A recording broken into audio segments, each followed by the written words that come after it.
Segundo libro de los Macabeos, capítulo 1. Los hermanos judíos de Jerusalén y los del territorio de Judea saludan a los hermanos judíos de Egipto, deseándoles paz y felicidad. Que Dios los colme de bienes y se acuerde de su alianza con Abraham, Isaac y Jacob, sus fieles servidores. Que les dé a todos ustedes un corazón dispuesto a adorarlo y a cumplir su voluntad con magnanimidad y generosidad. Que Él les abra el corazón a su ley y a sus preceptos, y les conceda la paz. Que Él escuche sus plegarias y se reconcilie con ustedes, y no los abandone en la adversidad. Esto es lo que ahora suplicamos por ustedes. Ya en el año 79 del reinado de Demetrio, nosotros, los judíos, les escribimos, en medio de la tribulación y de la crisis que soportamos durante estos años, desde que Jasón y sus partidarios traicionaron la tierra santa y el reino, incendiaron la puerta del templo y derramaron sangre inocente, nosotros suplicamos al Señor y fuimos escuchados. Ofrecimos un sacrificio con la mejor harina, encendimos las lámparas y presentamos los panes. Ahora también les escribimos, para que celebren la fiesta de las chozas en el mes de Quisleu, en el año 188. Los habitantes de Jerusalén y los de Judea, el consejo de los ancianos y Judas, saludan y desean prosperidad a Aristóbulo, preceptor de rey Ptolomeo, del linaje de los sacerdotes consagrados, y a los judíos que están en Egipto.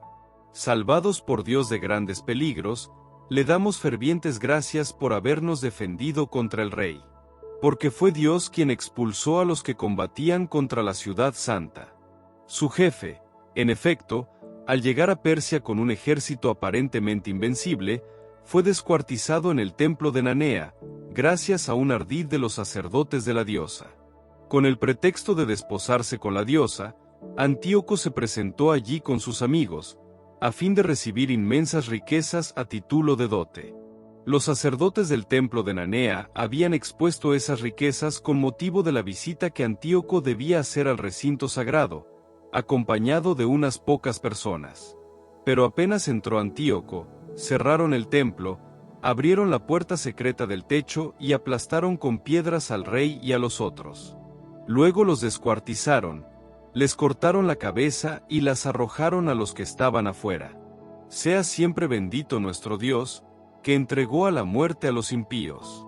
Estando a punto de celebrar el día 25 de Quisleu la purificación del templo, nos ha parecido conveniente informarles para que también ustedes celebren la fiesta de las chozas y la del fuego, el fuego que apareció cuando Nehemías, después de haber reconstruido el templo y el altar, ofreció sacrificios. Porque, cuando nuestros padres fueron deportados a Persia, los sacerdotes piadosos de entonces, tomando secretamente el fuego del altar, lo ocultaron en el fondo de un pozo seco, donde quedó tan bien resguardado que el lugar fue ignorado por todos. Al cabo de muchos años, cuando Dios así lo dispuso, Nehemías, enviado por el rey de Persia, mandó a los descendientes de aquellos sacerdotes que habían ocultado el fuego que fueran a buscarlo. Ellos le comunicaron que no habían encontrado fuego, sino un líquido espeso, y él les mandó que lo sacaran y lo trajeran. Cuando el sacrificio estuvo dispuesto, Nehemías ordenó a los sacerdotes que rociaran con ese líquido la leña y todo lo que había sobre ella. Una vez cumplida esta orden, y pasado algún tiempo, el sol, oculto antes detrás de las nubes, volvió a brillar y se encendió una hoguera tan grande que todos quedaron maravillados. Mientras se consumía el sacrificio, los sacerdotes recitaban una plegaria, Jonatán entonaba, y los demás respondían junto con Nehemías. La oración era la siguiente: Señor, Señor Dios, Creador de todas las cosas, temible y poderoso, justo y misericordioso, el único Rey, el único bueno, el único generoso, justo, omnipotente y eterno. Tú que salvas a Israel de todo mal, tú que elegiste a nuestros padres y los santificaste, acepta este sacrificio por todo tu pueblo Israel. Conserva a tu herencia y santifícala. Reúne a aquellos de nosotros que están dispersos, concede la libertad a los que están esclavizados entre las naciones, mira con bondad a los desheredados y despreciados, para que los paganos reconozcan que tú eres nuestro Dios. Castiga a los que nos oprimen y nos ultrajan con arrogancia. Planta a tu pueblo en tu lugar santo, conforme a lo que dijo Moisés. Los sacerdotes entonaban himnos, y cuando el sacrificio quedó consumido, Nehemías mandó derramar el resto del líquido sobre unas grandes piedras.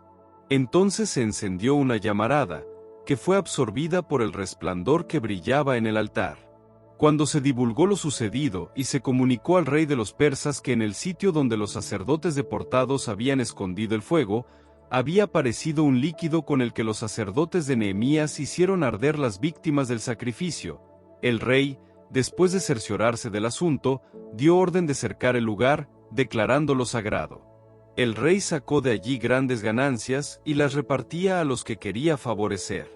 Nehemías y sus compañeros llamaron a ese líquido neftar, que significa purificación, pero la mayoría lo llamaban nafta.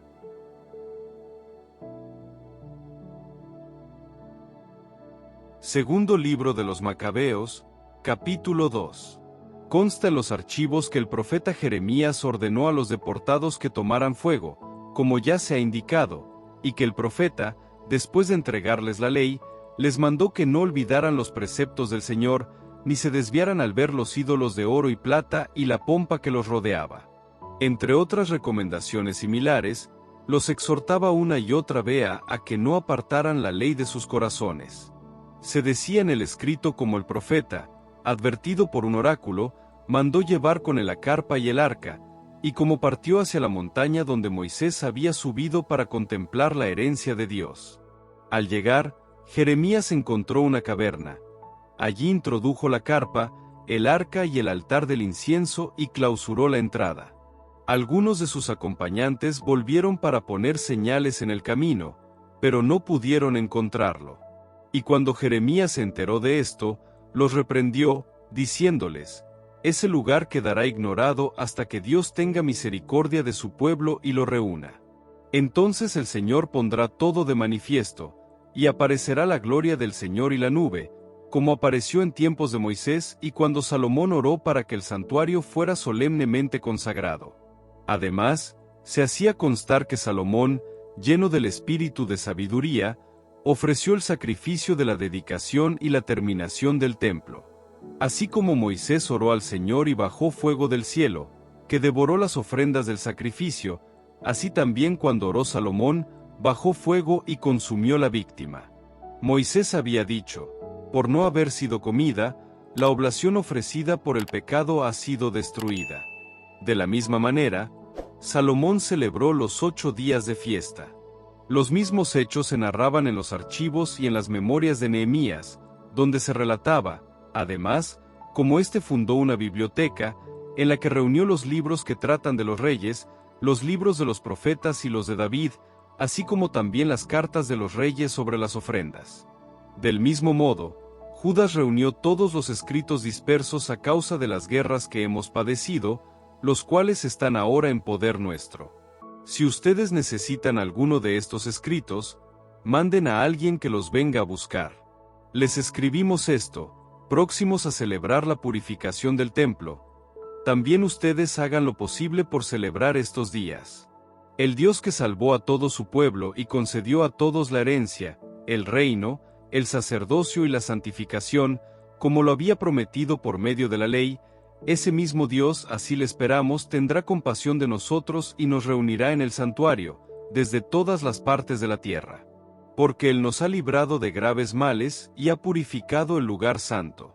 La historia de Judas Macabeo y sus hermanos, de la purificación del gran templo y de la dedicación del altar, así como las guerras contra Antíoco Epífanes y su hijo Eupator, y las manifestaciones celestiales a los que combatieron valerosamente en favor del judaísmo, los cuales, siendo tan pocos, saquearon todo el país, expulsaron las hordas extranjeras, recuperaron el santuario célebre en todo el mundo, liberaron la ciudad y restablecieron las leyes que estaban en peligro de ser abolidas. Porque el Señor, en su gran benignidad, se mostró propicio con ellos. Todo esto ha sido expuesto en 5 libros por Jasón de Cirene, y nosotros intentaremos resumirlo en uno solo.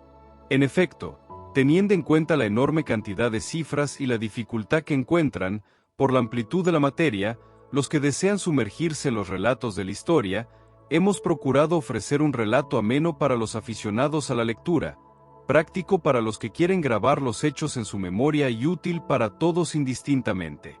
Para nosotros, que hemos asumido la penosa tarea de hacer este resumen, la obra no ha sido fácil, sino que nos ha costado muchos sudores y desvelos, como no es cosa fácil preparar un banquete, tratando de complacer a todos. Sin embargo, soportamos con gusto esta molestia para utilidad de muchos, dejando al autor el examen detallado de cada hecho, para esforzarnos nosotros por seguir las reglas de un resumen. Porque así como al arquitecto de una casa nueva, le corresponde preocuparse de toda la construcción, en tanto que los decoradores y pintores solo se ocupan de la ornamentación, pienso que lo mismo sucede con nosotros. Al historiador le compete profundizar y analizar las ideas y examinar cada cosa en detalle, pero al que se propone resumir los hechos, se le permite hacer una síntesis de la obra, omitiendo tratar el tema en forma exhaustiva. Comencemos, entonces, la narración sin alargar tanto los preliminares, porque sería absurdo extenderse en la introducción y ser breve en la historia misma.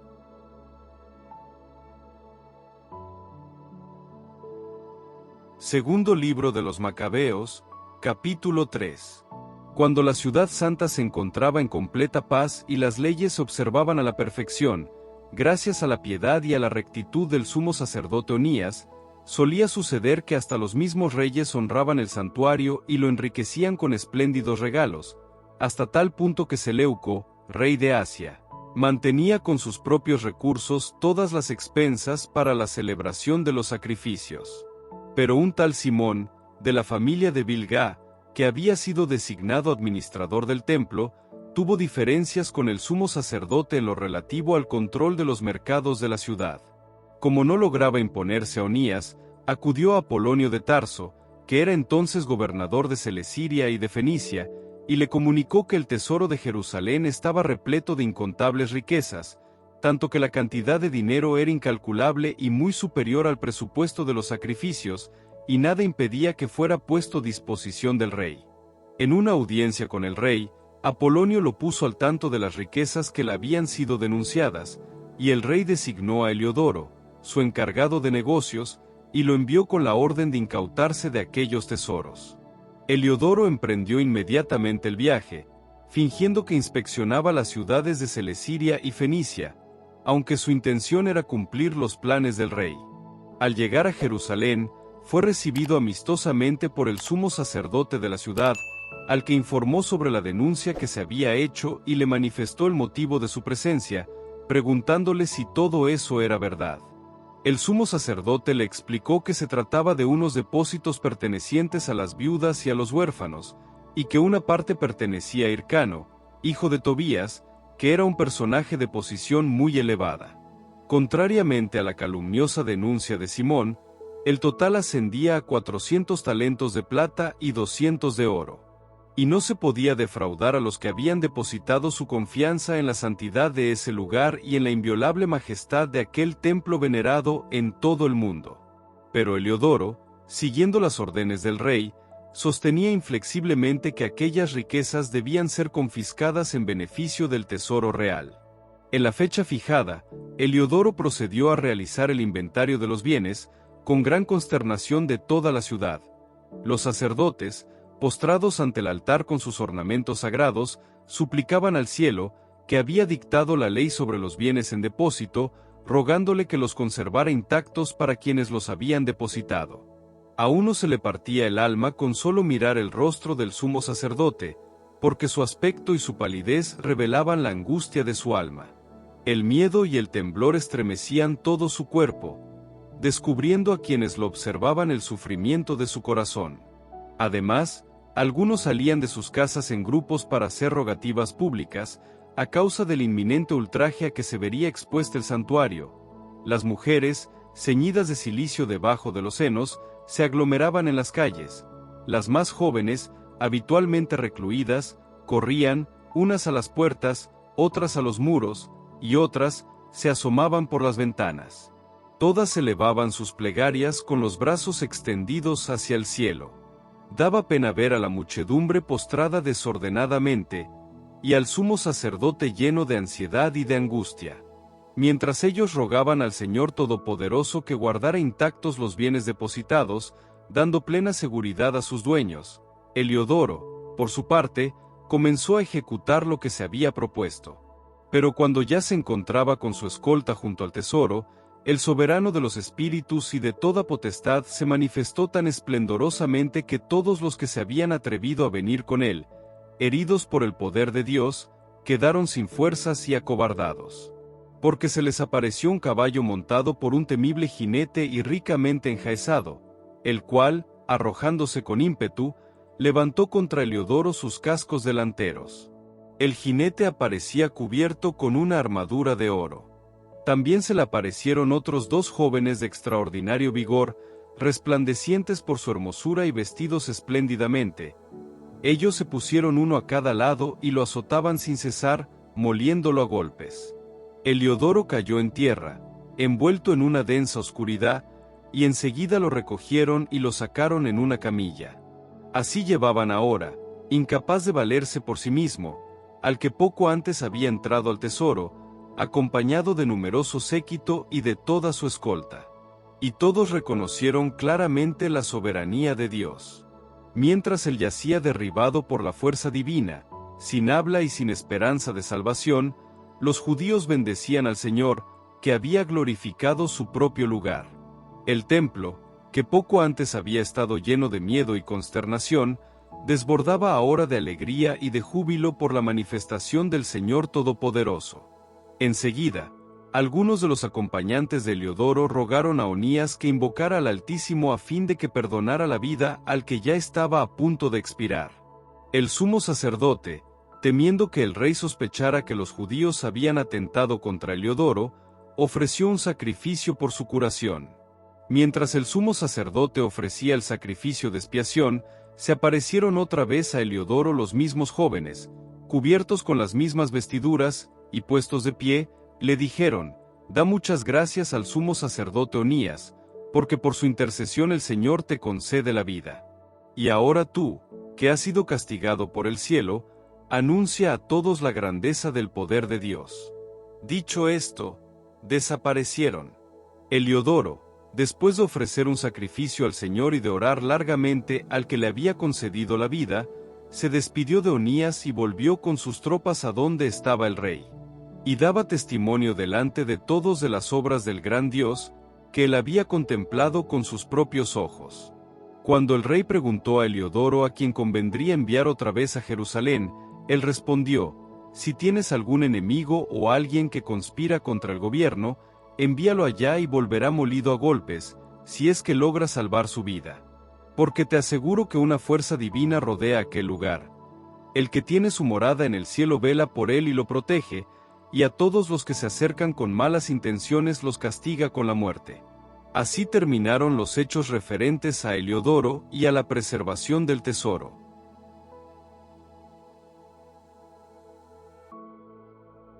Segundo libro de los Macabeos, capítulo 4. El susodicho Simón, delator del tesoro del templo y traidor de la patria, calumniaba a Onías, como si fuera éste el que había maltratado a Heliodoro y el causante de sus desgracias.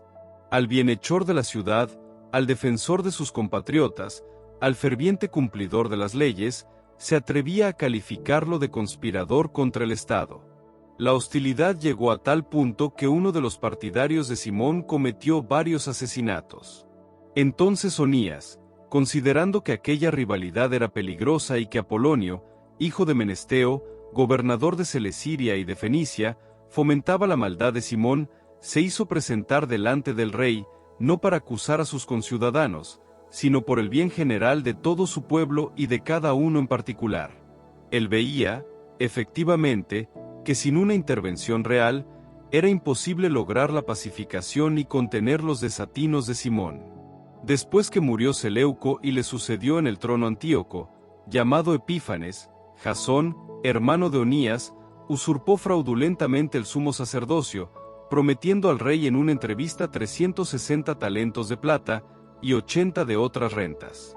Se comprometió, además, por escrito a pagar otros 150 talentos, si se le concedía la facultad de instalar por su propia cuenta un gimnasio y un ateneo juvenil y de inscribir en un registro a los antioquenos residentes en Jerusalén.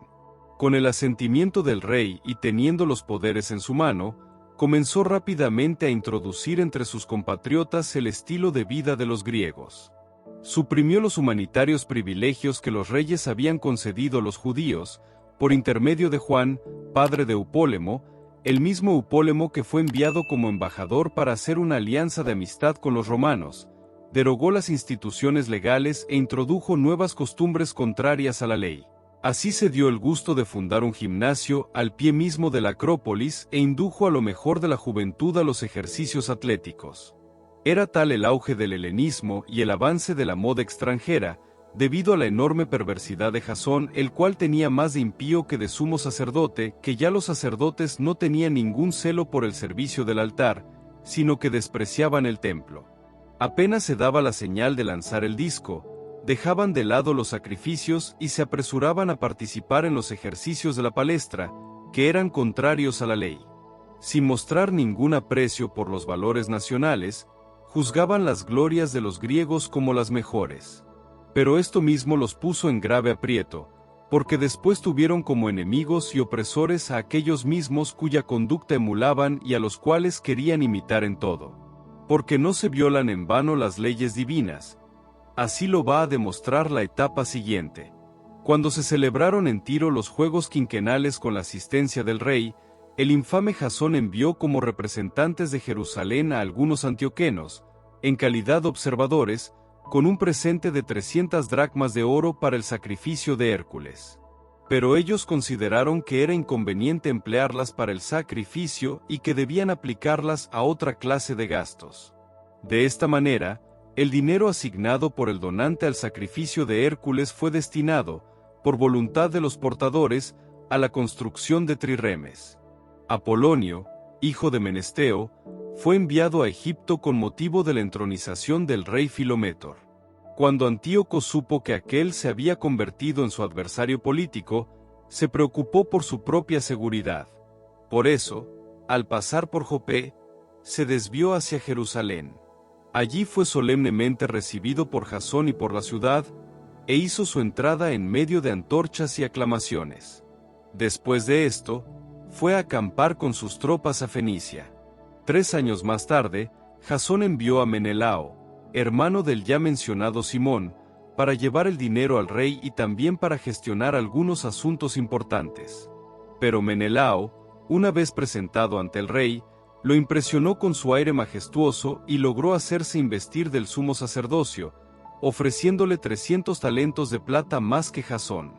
Así regresó provisto del mandato real, pero sin llevar consigo nada digno del sumo sacerdocio, sino más bien la furia de un cruel tirano y la violencia de una fiera salvaje.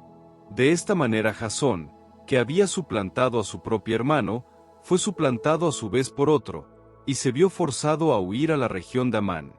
Pero Menelao, una vez adueñado del poder, no se preocupaba de pagar las sumas prometidas al rey, a pesar de las reclamaciones de Sostrates, el prefecto de la Acrópolis, ya que a él le correspondía percibir los impuestos. Por este motivo, ambos fueron convocados por el rey.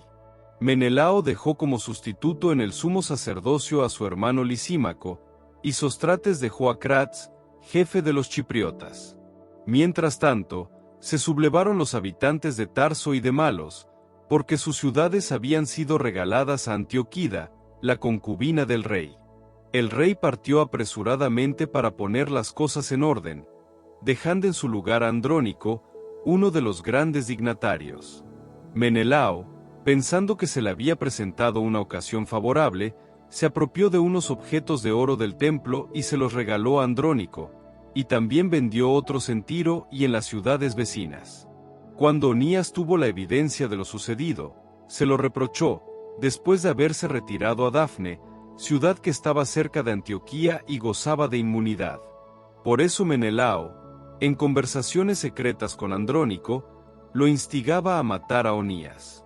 Entonces Andrónico se presentó ante Onías, y se ganó astutamente su confianza, estrechándole la mano derecha con un juramento. Así lo persuadió a que saliera de su refugio, aun sin disipar toda sospecha, y lo mató inmediatamente, conculcando toda justicia. Frente a esto, no solo los judíos, sino también mucha gente de las otras naciones se indignaron y se afligieron por el injusto asesinato de aquel hombre. Apenas el rey regresó de las regiones de Cilicia, los judíos de la ciudad y los griegos que reprochaban tan mala acción, acudieron a él para quejarse por la injusta muerte de Onías. Antíoco se entristeció profundamente, y movido a compasión, lloró recordando la prudencia y la gran moderación del difunto. Luego, lleno de indignación, despojó a Andrónico de la púrpura, desgarró sus vestiduras y lo hizo conducir por toda la ciudad hasta el sitio donde había tratado tan impíamente a Onías. Allí hizo ajusticiar al homicida, y así el Señor le infligió el castigo que había merecido. Lisímaco había cometido muchos robos sacrílegos en la ciudad con el consentimiento de Menelao, y la noticia se había divulgado entre la gente. Por eso el pueblo se amotinó contra Lisímaco, cuando ya muchos objetos de oro habían desaparecido. Como la multitud estaba muy excitada y había llegado al colmo de su furor, Lisímaco armó cerca de 3000 hombres e inició una violenta represión, poniendo al frente a un tal Arauno, hombre avanzado en edad no menos que en falta de juicio. Cuando advirtieron que Lisímaco los atacaba, unos se armaron de piedras, otros de palos, y otros, tomando puñados de la ceniza que había allí, los arrojaban violentamente contra las tropas. De este modo hirieron a muchos de ellos y mataron a otros. A todos los demás los obligaron a huir y dieron muerte al sacrílego junto al tesoro del templo. Con motivo de estos sucesos, se entabló un proceso contra Menelao. Cuando el rey llegó a Tiro, 3 hombres enviados por el consejo de los ancianos presentaron una acusación contra él. Al verse perdido, Menelao prometió una importante suma a Ptolomeo, hijo de Dorimeno, para que tratara de persuadir al rey. Ptolomeo llevó al rey a una galería, como quien va a tomar un poco de aire, y allí lo hizo cambiar de parecer. Así absolvió de las acusaciones a Menelao, que era el causante de todos esos males. En cambio, condenó a muerte a aquellos desdichados que hubieran sido absueltos como inocentes, incluso por un tribunal de bárbaros. De esta manera fueron inmediatamente sometidos a un castigo injusto los que habían defendido la ciudad, el pueblo y los objetos sagrados. Por eso algunos tirios, indignados por aquella maldad, se encargaron de darles una espléndida sepultura. Mientras tanto, Menelao se mantenía en el poder gracias a la avaricia de aquellos gobernantes. Su maldad crecía cada vez más, convirtiéndolo en el principal adversario de sus compatriotas.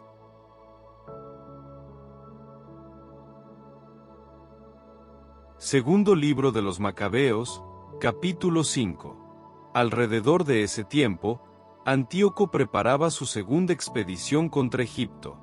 Y sucedió que por espacio de unos 40 días aparecieron en toda la ciudad, corriendo por los aires, jinetes vestidos de oro, tropas armadas divididas en escuadrones, espadas desenvainadas, regimientos de caballería en orden de batalla, ataques e incursiones de una y otra parte, movimientos de escudos, nubes de lanzas, disparos de flechas, destellos de guarniciones de oro y corazas de toda clase. Ante esto, todos rogaban que aquella aparición fuera señal de buen augurio. Al difundirse el falso rumor de que Antíoco había muerto, Jasón lanzó un ataque imprevisto contra la ciudad con no menos de 1000 hombres. Como los que estaban en la muralla fueron rechazados y la ciudad al fin fue tomada, Menelao se refugió en la Acrópolis. Jasón masacró sin piedad a sus propios conciudadanos, sin caer en la cuenta de que una victoria sobre ellos era el mayor de los desastres. Él se imaginaba que ganaba trofeos a sus enemigos y no a sus propios compatriotas.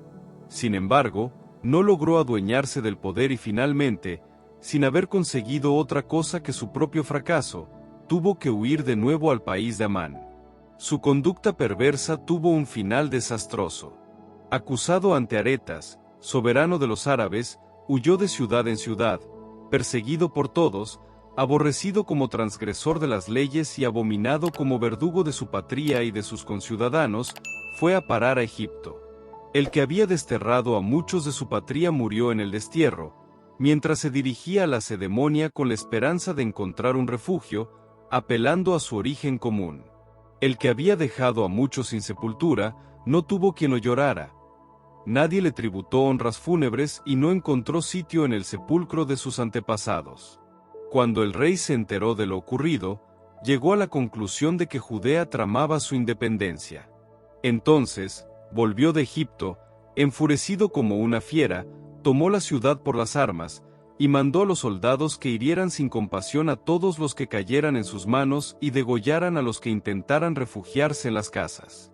Fue una verdadera matanza de jóvenes y ancianos, una masacre de muchachos, mujeres y niños, una carnicería de muchachas y niños de pecho. En solo 3 días hubo 80.000 víctimas, 40.000 fueron muertos y otros tantos vendidos como esclavos. No contento con esto, Antíoco tuvo la osadía de entrar en el templo más santo de toda la tierra, llevando como guía a Menelao, el traidor de las leyes y de la patria. Con sus manos impuras tomó los objetos sagrados, y arrebató con manos sacrílegas los presentes hechos por otros reyes para realzar la gloria y el honor de ese lugar. Él se engreía porque no tenía en cuenta que el Señor se había irritado por poco tiempo a causa de los pecados cometidos por los habitantes de la ciudad, y por eso había apartado su mirada del lugar. Si ellos no se hubieran dejado dominar por tantos pecados, también Antíoco habría sido golpeado y hecho desistir de su atrevimiento apenas ingresó en el santuario, como lo había sido Heliodoro cuando fue enviado por el rey Seleuco para inspeccionar el tesoro. Pero el Señor no eligió al pueblo a causa de este lugar, sino a este lugar a causa del pueblo. Por eso, el mismo lugar, después de haber participado de las desgracias del pueblo, también participó de su restauración, y habiendo sido abandonado en el tiempo de la ira del Todopoderoso, fue de nuevo restaurado con toda su gloria, cuando el gran soberano se reconcilió con él. Antíoco, después de haber sacado del templo 1.800 talentos, partió enseguida para Antioquía, creyendo presuntuosamente que era capaz de navegar por la tierra y caminar por el mar. Tal era la arrogancia de su corazón. Pero antes, dejó prefectos para que hicieran daño al pueblo. En Jerusalén, deja a Filipo, de origen frigio, un hombre de costumbres más bárbaras que el que lo había designado. En el monte Garizim, dejó a Andrónico, y además de estos, a Menelao, que superaba a todos los otros en maldad, por el odio que tenía a sus compatriotas judíos. Antíoco envió a Apolonio, jefe de los mercenarios de Misia, con un ejército de 22.000 soldados, dándole la orden de degollar a todos los hombres adultos y de vender a las mujeres y a los niños. Una vez que Apolonio llegó a Jerusalén, fingiendo que venía en son de paz, esperó hasta el santo día del sábado. Y mientras los judíos observaban el descanso, mandó a sus tropas que hicieran un desfile militar. Entonces hizo pasar al filo de la espada a todos los que habían salido a ver el espectáculo. Luego dio una batida por la ciudad con los soldados armados y mató a una gran muchedumbre. Mientras tanto, Judas, llamado el Macabeo, formó un grupo de unos 10 hombres y se retiró al desierto. Allí vivía entre las montañas con sus compañeros, como las fieras salvajes, sin comer nada más que hierbas, para no incurrir en ninguna impureza.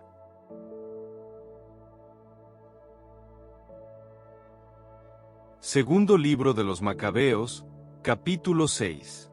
Poco tiempo después, el rey envió a un consejero ateniense para que obligara a los judíos a abandonar las costumbres de sus padres y a no vivir conforme a las leyes de Dios, a profanar el templo de Jerusalén, dedicándolo a Júpiter olímpico, y a dedicar el del monte Garizim a Júpiter hospitalario, conforme a la idiosincrasia de los habitantes de aquel lugar.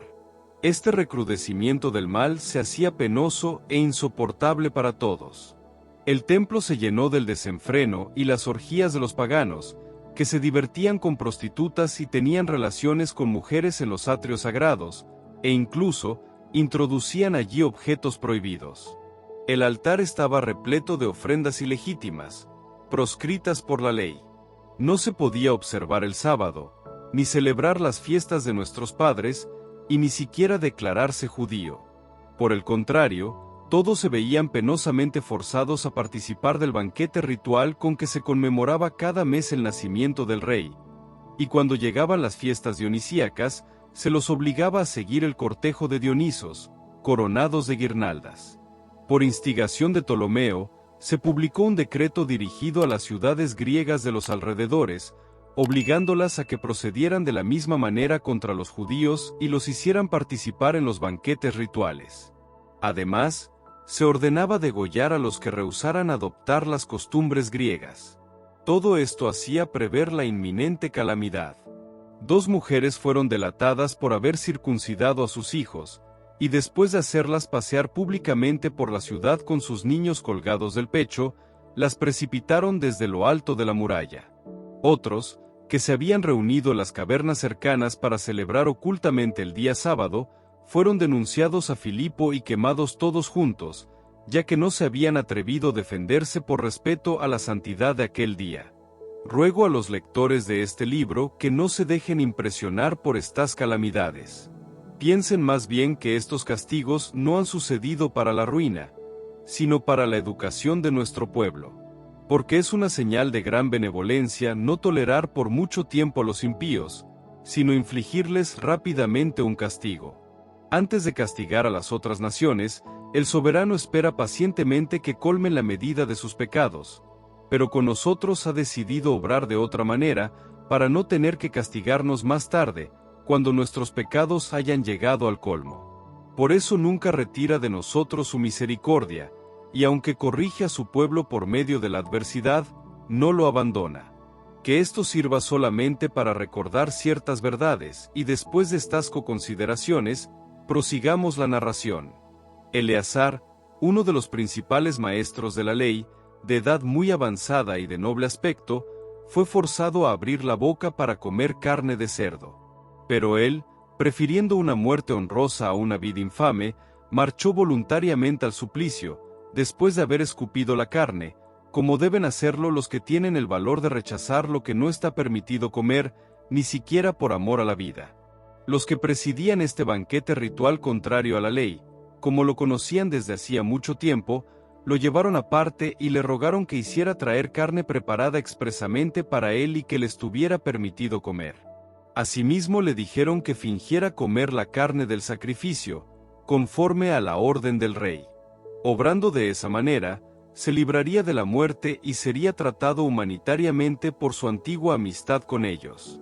Pero él, tomando una noble resolución, digna de su edad, del prestigio de su vejez, de sus venerables canas, de la vida ejemplar que había llevado desde su infancia, y sobre todo, de la santa legislación establecida por Dios, se mostró consecuente consigo mismo, pidiendo que lo enviaran de inmediato a la morada de los muertos.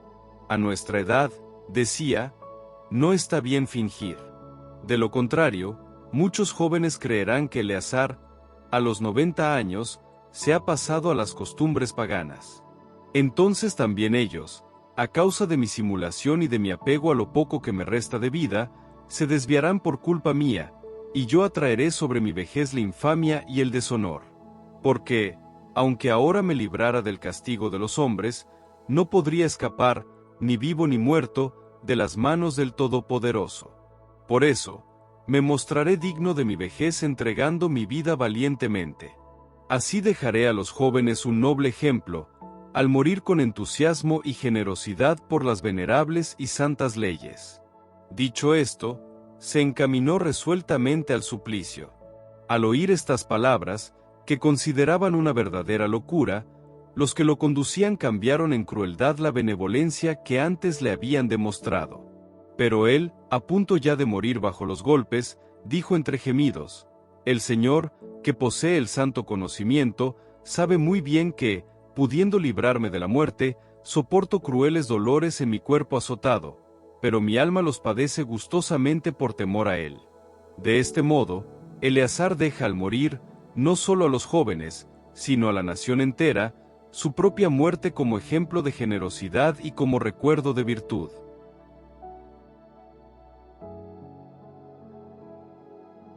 Segundo libro de los Macabeos, capítulo 7. También fueron detenidos 7 hermanos, junto con su madre. El rey, flagelándolos con azotes y tendones de buey, trató de obligarlos a comer carne de cerdo, prohibida por la ley. Pero uno de ellos, hablando en nombre de todos, le dijo: ¿Qué quieres preguntar y saber de nosotros? Estamos dispuestos a morir antes que violar las leyes de nuestros padres. El rey, fuera de sí, mandó poner al fuego sartenes y ollas, y cuando estuvieron al rojo vivo, ordenó que cortaran la lengua al que había hablado en nombre de los demás, y que le arrancaran el cuello cabelludo y le amputaran las extremidades en presencia de sus hermanos y de su madre. Cuando quedó totalmente mutilado, aunque aún estaba con vida, mandó que lo acercaran al fuego y lo arrojaran a la sartén. Mientras el humo de la sartén se extendía por todas partes, los otros hermanos y la madre se animaban mutuamente a morir con generosidad, diciendo: El Señor Dios nos está viendo y tiene compasión de nosotros, como lo declaró Moisés en el canto que atestigua claramente: El Señor se apiadará de sus servidores.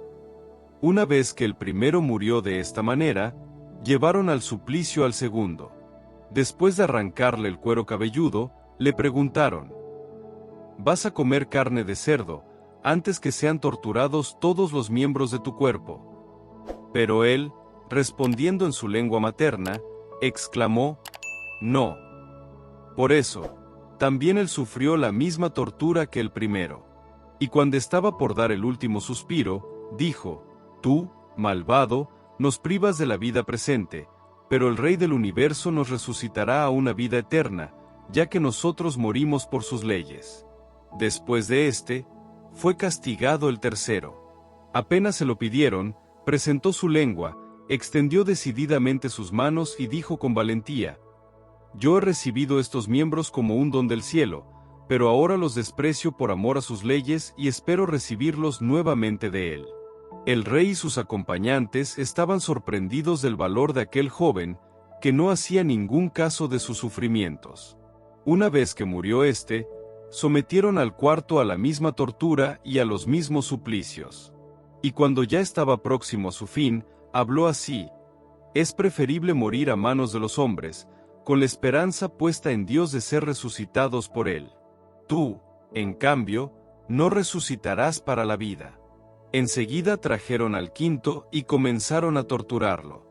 Pero él, con los ojos fijos en el rey, dijo: Tú, aunque eres un simple mortal, tienes poder sobre los hombres y por eso haces lo que quieres. Pero no creas que Dios ha abandonado a nuestro pueblo. Espera y verás cómo su poder soberano te atormentará a ti y a tu descendencia. Después de este trajeron al sexto, el cual, estando a punto de morir, dijo: No te hagas vanas ilusiones, porque nosotros padecemos esto por nuestra propia culpa. Por haber pecado contra nuestro Dios, nos han sucedido cosas tan sorprendentes. Pero tú, que te has atrevido a luchar contra Dios, no pienses que vas a quedar impune. Incomparablemente admirable y digna del más glorioso recuerdo fue aquella madre que, viendo morir a sus 7 hijos en un solo día, soportó todo valerosamente, gracias a la esperanza que tenía puesta en el Señor. Llena de nobles sentimientos, exhortaba a cada uno de ellos, hablándoles en su lengua materna. Y animando con un ardor varonil sus reflexiones de mujer, les decía: Yo no sé cómo ustedes aparecieron en mis entrañas. No fui yo la que les dio el espíritu y la vida ni la que ordenó armoniosamente los miembros de su cuerpo. Pero sé que el Creador del universo, el que plasmó al hombre en su nacimiento y determinó el origen de todas las cosas, les devolverá misericordiosamente el espíritu y la vida, ya que ustedes se olvidan ahora de sí mismos por amor de sus leyes. Antíoco pensó que se estaba burlando de él y sospechó que esas palabras eran un insulto. Como aún vivía el más joven, no solo trataba de convencerlo con palabras, sino que le prometía con juramentos que lo haría rico y feliz, si abandonaba las tradiciones de sus antepasados. Le aseguraba a sí mismo que lo haría su amigo y le confiaría altos cargos. Pero como el joven no le hacía ningún caso, el rey hizo llamar a la madre y le pidió que aconsejara a su hijo, a fin de salvarle la vida. Después de mucho insistir, ella accedió a persuadir a su hijo.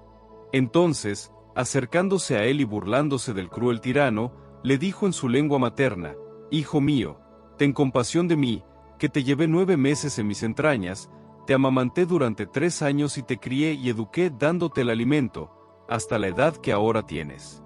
Yo te suplico, hijo mío, que mires al cielo y a la tierra, y al ver todo lo que hay en ellos, reconozcas que Dios lo hizo todo de la nada, y que también el género humano fue hecho de la misma manera. No temas a este verdugo, muéstrate más bien digno de tus hermanos y acepta la muerte, para que yo vuelva a encontrarte con ellos en el tiempo de la misericordia. Apenas ella terminó de hablar, el joven dijo: ¿Qué esperan? Yo no obedezco el decreto del rey, sino las prescripciones de la ley que fue dada a nuestros padres por medio de Moisés. Y tú, que eres el causante de todas las desgracias de los hebreos, no escaparás de las manos de Dios. Es verdad que nosotros padecemos a causa de nuestros propios pecados, pero si el Señor viviente se ha irritado por un tiempo para castigarnos y corregirnos, Él volverá a reconciliarse con sus servidores. Tú, en cambio, el más impío e infame de todos los hombres, no te engrías vanamente ni alientes falsas esperanzas, levantando tu mano contra los hijos del cielo, porque todavía no has escapado al juicio del Dios Todopoderoso que ve todas las cosas. Nuestros hermanos, después de haber soportado un breve tormento, gozan ahora de la vida inagotable, en virtud de la alianza de Dios. Pero tú, por el justo juicio de Dios, soportarás la pena merecida por tu soberbia. Yo, como mis hermanos, entrego mi cuerpo y mi alma por las leyes de nuestros padres, invocando a Dios para que pronto se muestre propicio con nuestra nación y para que te haga confesar, a fuerza de aflicciones y golpes, que Él es el único Dios. Ojalá que se detenga en mí y en mis hermanos la ira del Todopoderoso, justamente desencadenada sobre todo nuestro pueblo. El rey, fuera de sí y exasperado por la burla, se ensañó con este más cruelmente que con los demás. Así murió el último de los jóvenes, de una manera irreprochable y con entera confianza en el Señor. Finalmente murió la madre, después de todos sus hijos. Pero basta con esto para informar acerca de los banquetes rituales y de la magnitud de los suplicios.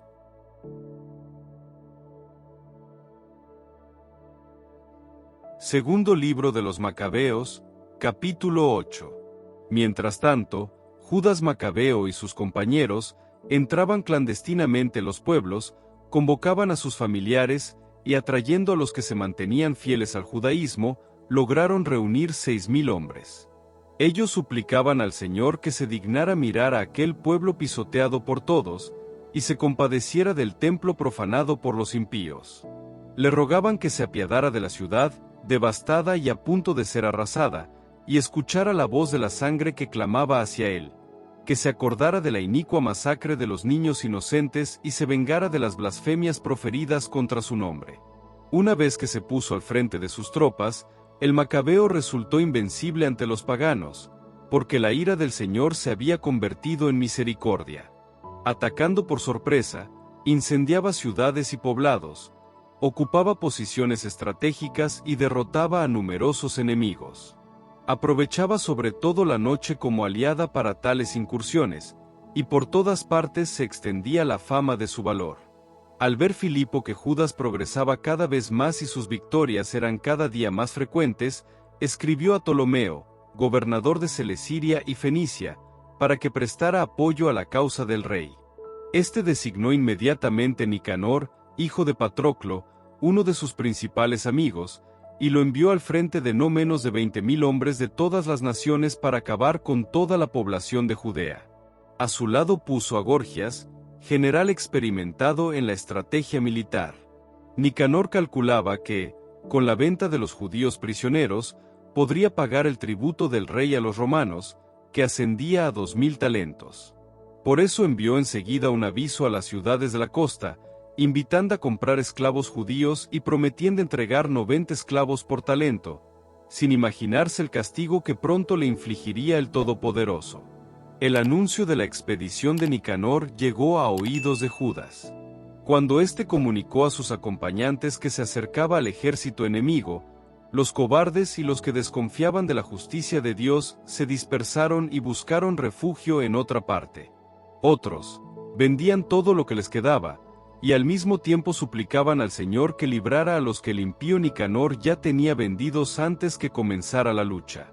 Rogaban al Señor que hiciera esto, si no por ellos mismos, al menos por las alianzas concedidas a sus padres y porque ellos llevaban su nombre augusto y lleno de majestad. Cuando el Macabeo reunió a sus seguidores, unos 6.000 en total, los exhortó a que no se dejaran acobardar por los enemigos ni se amedrentaran ante la inmensa multitud de gente que venía a atacarlos injustamente. Los animó asimismo a que lucharan con entusiasmo, teniendo bien presente los ultrajes perpetrados contra el santuario, las violencias contra la ciudad humillada y la supresión de las costumbres de sus antepasados. Ellos, les dijo, confían en sus armas y en su audacia, pero nosotros confiamos en el Dios Todopoderoso que puede deshacer con un solo gesto no solo a los que nos atacan, sino también al mundo entero. Luego les enumeró todas las ayudas con que habían sido favorecidos sus antepasados, especialmente en tiempos de Sennacherib, cuando murieron 185.000 hombres. Les recordó la batalla librada en Babilonia contra los gálatas, cuando 8.000 judíos entraron en acción junto con 4.000 macedonios. En esa oportunidad, los macedonios se encontraban sin salida y los 8.000 judíos, gracias al auxilio recibido del cielo, derrotaron a 120.000 enemigos y se apoderaron de un gran botín. Con estas palabras, los enardeció para la lucha, y los animó a morir por las leyes y por la patria. Luego dividió el ejército en 4 cuerpos, y puso al frente de cada unidad a sus hermanos Simón, José y Jonatán, con 1.500 hombres a las órdenes de cada uno. También mandó a Eleazar que leyera en alta voz el libro sagrado. Y finalmente, dándoles como santo y seña el grito auxilio de Dios, se lanzó él mismo a combatir contra Nicanor, al frente del primer cuerpo. Teniendo como aliado al Todopoderoso, mataron a más de 9.000 enemigos, hirieron y dejaron fuera de combate a la mayor parte del ejército de Nicanor y obligaron a huir a todos los demás. También se apoderaron del dinero de los que habían venido a comprarlos, y después de haberlos perseguido bastante tiempo, tuvieron que regresar, apremiados por la hora. Como era víspera de sábado, no pudieron continuar la persecución. Una vez que recogieron las armas y se llevaron los despojos del enemigo, se pusieron a celebrar el sábado, bendiciendo y alabando una y otra vez al Señor, que los había salvado aquel día, concediéndoles así las primicias de su misericordia.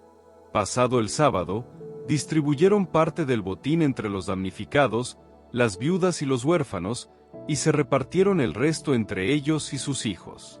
Después organizaron rogativas, pidiendo al Señor misericordioso que se reconciliara definitivamente con sus servidores.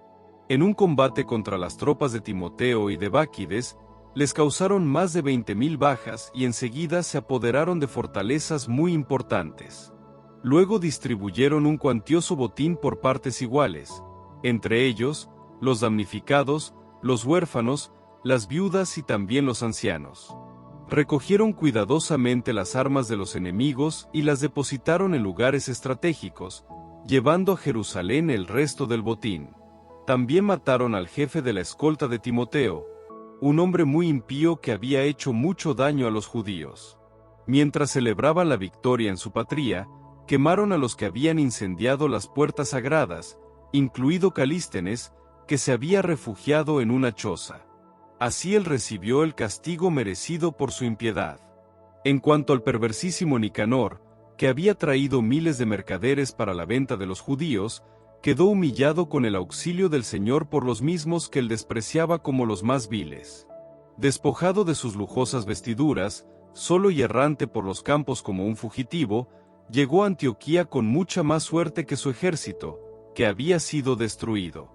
Y el que había pretendido pagar el tributo a los romanos con la venta de los prisioneros de Jerusalén, pregonaba que los judíos tenían un defensor y que eran invulnerables porque seguían las leyes prescritas por él.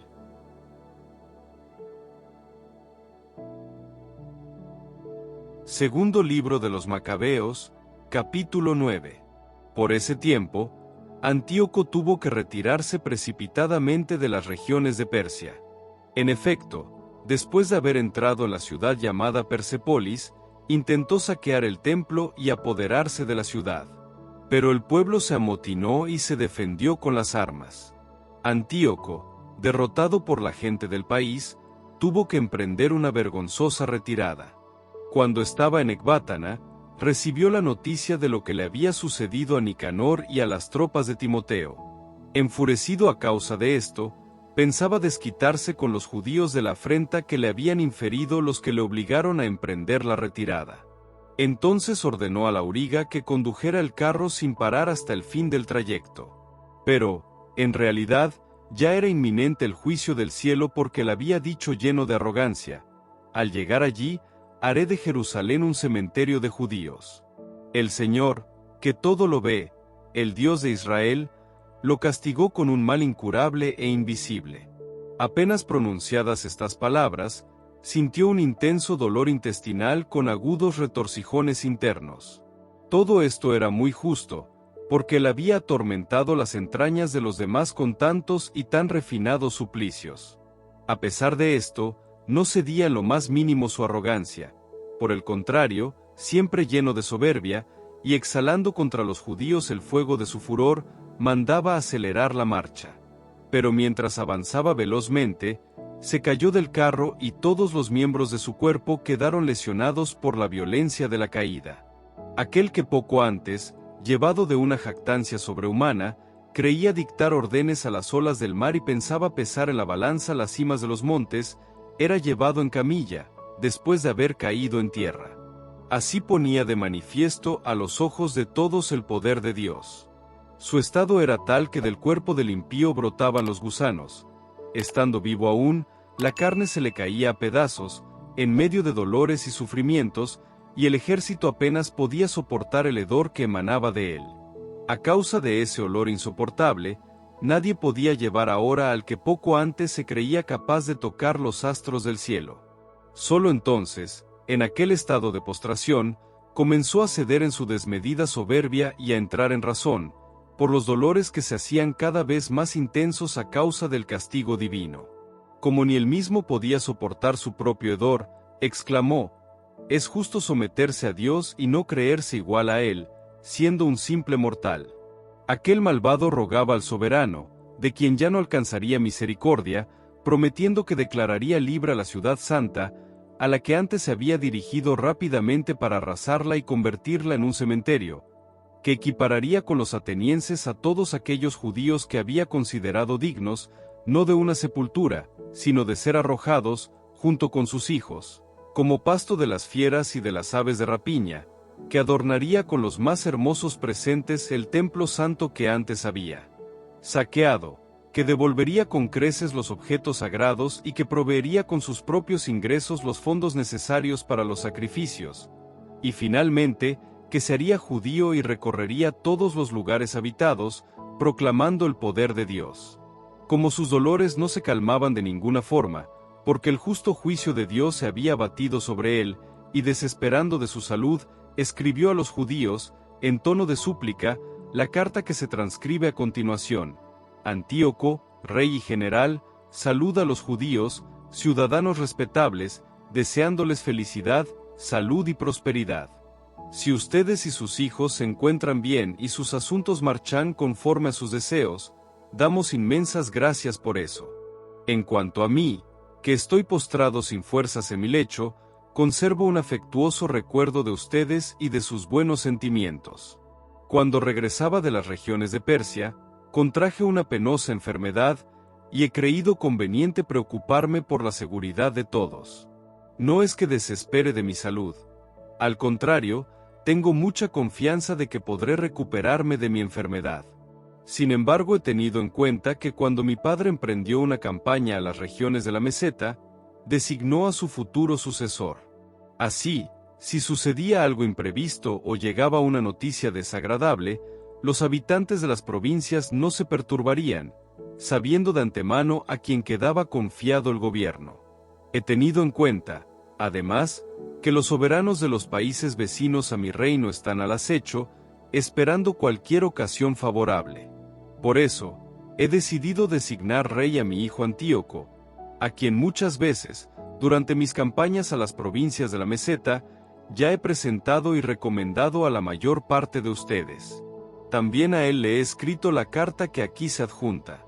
Y ahora les pido encarecidamente que recuerden mis beneficios públicos y privados, y perseveren en sus buenos sentimientos hacia mí y hacia mi hijo. Porque estoy persuadido de que él seguirá con moderación y humanidad el programa que yo me he trazado, y así se entenderá bien con ustedes. Así murió aquel criminal y blasfemo. Padeciendo los peores sufrimientos, como los había hecho padecer a otros, terminó su vida en un país extranjero, en medio de las montañas y en el más lamentable infortunio.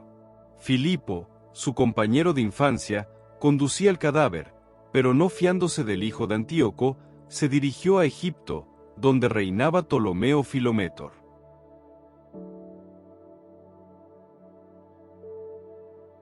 Segundo libro de los Macabeos, capítulo 10.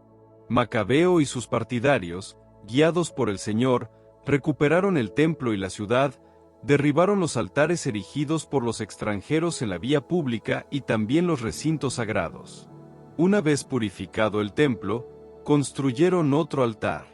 Luego, sacando fuego del pedernal, ofrecieron un sacrificio, después de 2 años de interrupción, y renovaron el incienso, las lámparas y los panes de la ofrenda. Hecho esto, postrados profundamente, suplicaron al Señor que nunca más los dejara caer en semejantes desgracias, y si alguna vez volvían a pecar, los corrigiera él mismo con bondad, en lugar de entregarlos a los paganos blasfemos y crueles. El mismo día en que el templo había sido profanado por los extranjeros, es decir, el 25 del mes de Quisleu, tuvo lugar la purificación del templo. Todos la celebraron con alegría, durante 8 días, como se celebra la fiesta de las chozas, recordando que poco tiempo antes habían tenido que pasar esa misma fiesta las montañas y las cavernas, igual que las fieras. Por eso, llevan de la mano tirsos, ramas verdes y palmas, elevaban himnos a aquel que había llevado a término la purificación de su lugar santo. Y por una resolución votada públicamente, ordenaron que toda la nación de los judíos celebrara cada año esta misma fiesta. Tales fueron las circunstancias de la muerte de Antíoco, llamado Epífanes. Ahora vamos a exponer los hechos concernientes a Antíoco Eupator, hijo de aquel impío, relatando sucintamente los males que acompañan a las guerras. Después que heredó el trono, puso al frente de los asuntos de Estado a un tal Lisias, nombrándolo además gobernador supremo de Celesiria y Fenicia. A todo esto, Ptolomeo, llamado Macrón, que fue el primero en tratar con justicia a los judíos, reparando así las injusticias cometidas, procuraba resolver pacíficamente los asuntos referentes a ellos. A causa de esto, fue acusado ante Eupator por los amigos del rey, y a cada momento oía que lo llamaban traidor por haber abandonado Chipre, cuyo gobierno le había confiado Filométor, para pasarse a Antíoco Epífanes. Y al no poder desempeñar con honor tan alto cargo, se quitó la vida, envenenándose. Gorgias, nombrado jefe militar de la región, mantenía un ejército de mercenarios y no perdía la ocasión de hostigar a los judíos. Al mismo tiempo que él, los idumeos, que dominaban importantes fortificaciones, hostilizaban a los judíos, y trataban de fomentar la guerra, acogiendo a los fugitivos de Jerusalén. Los partidarios del Macabeo, después de celebrar una rogativa y de pedir a Dios que luchara en favor de ellos, se lanzaron contra las fortificaciones de los idumeos. Los atacaron resueltamente y se apoderaron de las fortalezas, haciendo retroceder a todos los que combatían en las murallas y degollando a cuantos caían en sus manos. Así mataron por lo menos a 20.000. En 2 torres muy bien fortificadas y abastecidas de todo lo necesario para resistir el asedio, se habían refugiado no menos de 9.000 hombres. El Macabeo dejó entonces a Simón y a José, junto con Zaqueo y muchos otros, en número suficiente para asediarlos, y él partió para otros lugares donde era más necesaria su presencia. Pero los hombres de Simón, dominados por la codicia, se dejaron sobornar por algunos de los que estaban en las torres, y a cambio de 70.000 dracmas, dejaron escapar a unos cuantos. Cuando el Macabeo se enteró de lo sucedido, reunió a los jefes del pueblo y acusó a aquellos hombres de haber vendido por dinero a sus hermanos, dejando en libertad a sus propios enemigos. Luego los hizo ejecutar por traidores, e inmediatamente tomó las 2 torres. Llevando todo a feliz término, con las armas en la mano, logró matar en las 2 fortalezas a más de 20.000 hombres. Timoteo, que ya antes había sido derrotado por los judíos, después de reclutar numerosas tropas extranjeras y de reunir una considerable cantidad de caballos traídos de Asia, se presentó con la intención de conquistar Judea por las armas. Mientras él se aproximaba, el macabeo y sus hombres cubrieron de polvo su cabeza y se ciñeron la cintura con cilicios, para suplicar a Dios. Postrados al pie del altar, le pedían que se mostrara propicio con ellos, haciéndose enemigo de sus enemigos y adversario de sus adversarios, como lo declara la ley. Al terminar la súplica, empuñaron las armas y avanzaron un buen trecho fuera de la ciudad. Cuando estuvieron cerca de sus enemigos, se detuvieron. Al despuntar el alba, los 2 bandos se lanzaron al combate. Unos tenían como prenda de éxito y de victoria, además de su valor, su confianza en el Señor. Los otros combatían impulsados solo por su arrojo. En lo más encarnizado de la batalla, los enemigos vieron aparecer en el cielo 5 hombres majestuosos montados en caballos con frenos de oro, que se pusieron al frente de los judíos. Esos hombres colocaron al macabeo en medio de ellos, y cubriéndolo con sus armas, lo hicieron invulnerable, mientras arrojaban flechas y rayos contra los adversarios. Estos, enceguecidos por el resplandor, se dispersaron en el más completo desorden. Así perecieron 20.500 soldados y 600 jinetes. El mismo Timoteo tuvo que refugiarse en una fortaleza muy bien defendida, llamada Güeser, donde gobernaba Quereas. Las tropas de Macabeo, enardecidas por la victoria, sitiaron la ciudadela durante 4 días. Los defensores, confiados en la solidez inexpugnable de la plaza fuerte, proferían blasfemias y maldiciones. Pero al amanecer del 5.º día, 20 jóvenes de las tropas del Macabeo, enfurecidos por las blasfemias, saltaron virilmente sobre la muralla y con ímpetu salvaje, mataban a todos los que se les ponían delante. Otros, igualmente, escalaban el muro para atacar a los sitiados por el lado opuesto, prendían fuego a las torres y encendiendo hogueras, quemaban vivos a los blasfemos. Otros, mientras tanto, derribaron las puertas y abriendo paso al resto del ejército, se apoderaron de la ciudad. A Timoteo, que estaba escondido en una cisterna, lo degollaron junto con su hermano Quereas y con Apolófanes. Una vez concluidas estas proezas, bendijeron al Señor con himnos y acciones de gracias, porque él había concedido tan grandes beneficios a Israel y les había dado la victoria.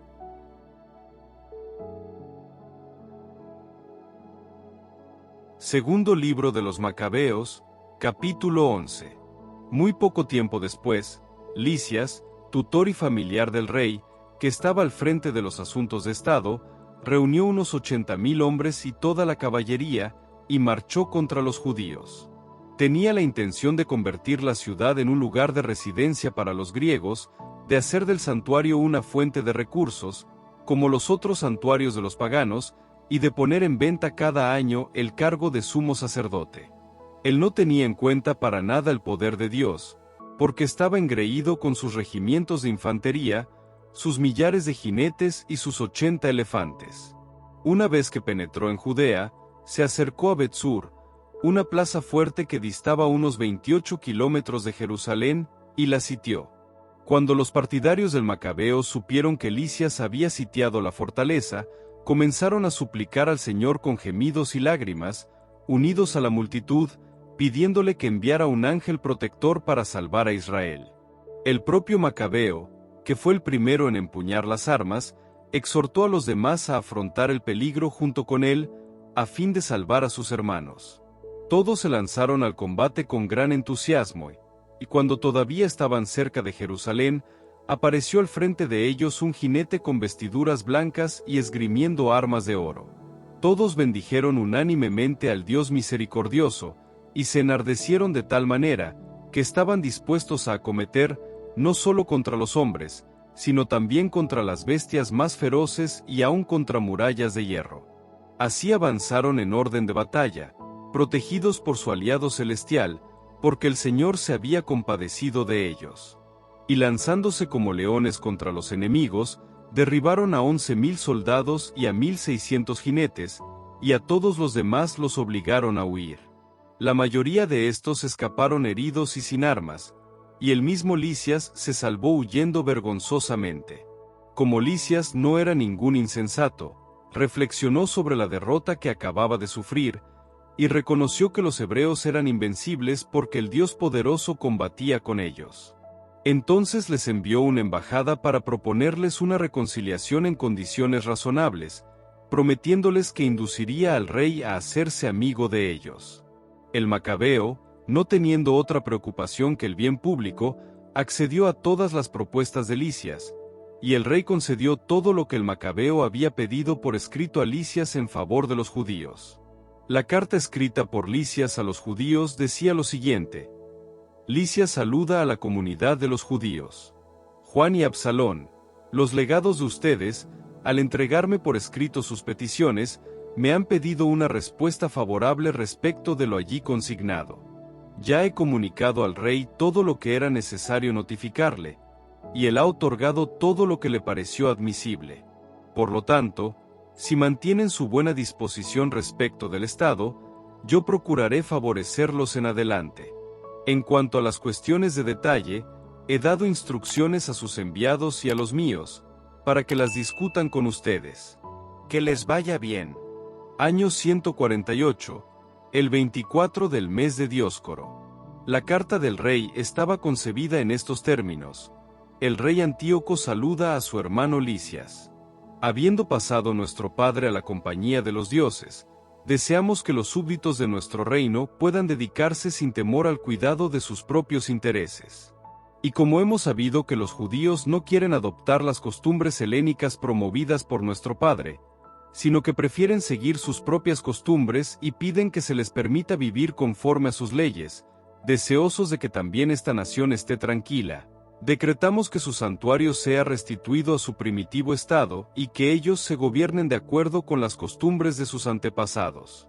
Por lo tanto, harás un buen servicio enviándoles una embajada de paz, a fin de que, conociendo nuestra decisión, puedan vivir confiados y se dediquen de buen ánimo a sus propias ocupaciones. Esta es la carta del rey al pueblo. El rey Antíoco saluda al consejo de los ancianos y a todos los judíos. Es nuestro deseo que se encuentren bien. También nosotros gozamos de perfecta salud.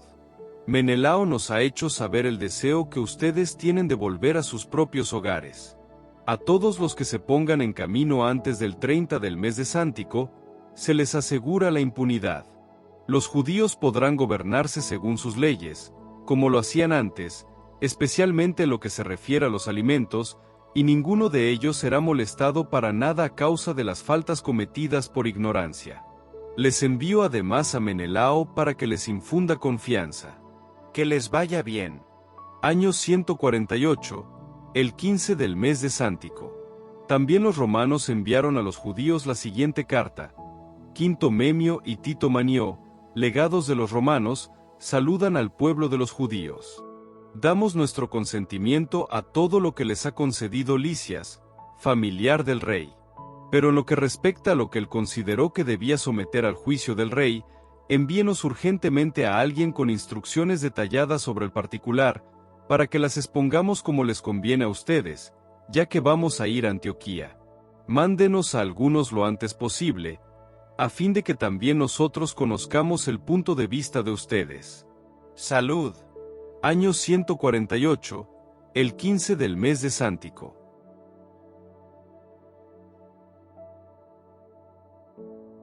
Segundo libro de los Macabeos, capítulo 12. Concluidas las negociaciones, Lisias volvió a donde estaba el rey, mientras los judíos se dedicaban a los trabajos del campo. Pero algunos de los gobernadores locales, Timoteo y Apolonio, hijo de Geneo, además de Jerónimo y Demofón, y también Nicanor, jefe de los chipriotas, no los dejaban vivir tranquilos ni disfrutar de la paz. Algunos habitantes de Jope, por su parte, perpetraron un enorme crimen. En efecto, Invitaron a los judíos que vivían con ellos a subir con sus mujeres e hijos a unas embarcaciones que habían equipado, disimulando las malas intenciones que tenían contra ellos. Como se trataba de una decisión unánime de toda la ciudad, los judíos aceptaron la invitación, porque deseaban vivir en paz y no tenían ninguna sospecha. Pero una vez que estuvieron en alta mar, los tiraron al agua. Así murieron alrededor de 200. Cuando Judas se enteró de la crueldad cometida contra sus compatriotas, hizo saber a sus hombres lo que había pasado, y después de invocar a Dios, el justo juez, se dirigió contra los asesinos de sus hermanos, incendió el puerto durante la noche, prendió fuego a las embarcaciones e hizo perecer a los que se habían refugiado allí. Como las puertas de la ciudad estaban cerradas, se retiró con la intención de volver y exterminar por completo la población de Jope. Informado, entretanto, de que los de Yamnia maquinaban hacer algo parecido con los judíos que vivían allí, atacó también durante la noche los yamnitas e incendió el puerto y la flota, de manera que el resplandor de las llamas se vio incluso en Jerusalén, a una distancia de casi 50 kilómetros. Cuando estaba a 2 kilómetros de allí, en una expedición contra Timoteo, lo atacaron unos árabes. Eran no menos de 5.000 de a pie y 500 jinetes. Se entabló una lucha encarnizada, y las tropas de Judas obtuvieron la victoria, gracias al auxilio de Dios. Los nómadas, derrotados, pidieron la paz a Judas, comprometiéndose a darles ganado y a ayudarlos en lo sucesivo. Judas, comprendiendo que podrían prestarle muchos servicios, accedió a hacer la paz con ellos, y después de estrecharse la mano, los árabes regresaron a sus campamentos. Luego atacó a una ciudad fortificada con terraplenes, rodeada de murallas y habitada por gente de diversas nacionalidades, que se llamaba Caspín. Los sitiados, confían de la solidez de las murallas y en la reserva de víveres, trataban despectivamente a los hombres de Judas, insultándolos y profiriendo blasfemias y maldiciones. Judas y sus compañeros, después de invocar al Supremo Señor del Universo que, sin arietes ni máquinas de guerra, derribó a Jericó en tiempos de Josué, asaltaron ferozmente la muralla. Y apoderándose de la ciudad, por la voluntad de Dios, realizaron una matanza indescriptible, hasta tal punto que el lago vecino, de 15 metros de ancho, parecía colmado con la sangre que lo había inundado. Luego se alejaron de allí 150 kilómetros y llegaron a Járaca, donde vivían los judíos llamados tubienos. Pero no encontraron a Timoteo por aquellas regiones, porque en vista de que no conseguía nada, se había retirado de allí, no sin antes dejar en cierto lugar una guarnición bastante fuerte. Dositeo y Sosípatro, capitanes de Macabeo, avanzaron contra la fortaleza y mataron a los hombres que Timoteo había dejado en ella. Eran más de 10.000. Luego el Macabeo distribuyó su ejército en batallones, puso al frente a aquellos 2 capitanes y se dirigió contra Timoteo, que había reunido 120.000 soldados y 2.500 jinetes. Al enterarse de que se acercaba Judas, Timoteo mandó que las mujeres y los niños, junto con el resto del equipaje, se adelantaran hasta la fortaleza llamada Carnión, que era inexpugnable y de difícil acceso, por lo accidentado del terreno. Apenas apareció el primer batallón de Judas, el pánico y el terror se apoderaron de los enemigos, porque se manifestó ante ellos aquel que todo lo ve. Entonces huyeron en todas direcciones, de manera que muchas veces se herían unos a otros y se atravesaban entre ellos mismos con sus espadas. Judas los perseguía implacablemente, acribillando a aquellos impíos, y así llegó a matar a unos 30.000. Timoteo, que cayó en manos de los hombres de Dositeo y Sosípatro, les pidió con mucha habilidad que lo dejaran en libertad, porque los padres y hermanos de muchos de ellos estaban en su poder y corrían el riesgo de ser ejecutados. Cuando les aseguró con toda clase de argumentos que los devolvería sanos y salvos, lo pusieron en libertad, para salvar a sus hermanos. Después, Judas marchó contra Carnión y contra el templo de Atargatis y mató a 25.000 personas. Una vez derrotados y destruidos estos enemigos, Judas emprendió una campaña contra la plaza fuerte de Efrón, donde se había establecido Lisias con gente de todas partes. Jóvenes vigorosos apostados delante de las murallas combatían con vigor, y en el interior había muchas reservas de máquinas de guerra y proyectiles. Después de invocar al soberano que aplasta con su poder las fuerzas de los enemigos, los judíos se apoderaron de la ciudad y mataron allí a unas 25.000 personas. Partiendo de allí, avanzaron contra Escitópolis, que dista de Jerusalén unos 110 kilómetros.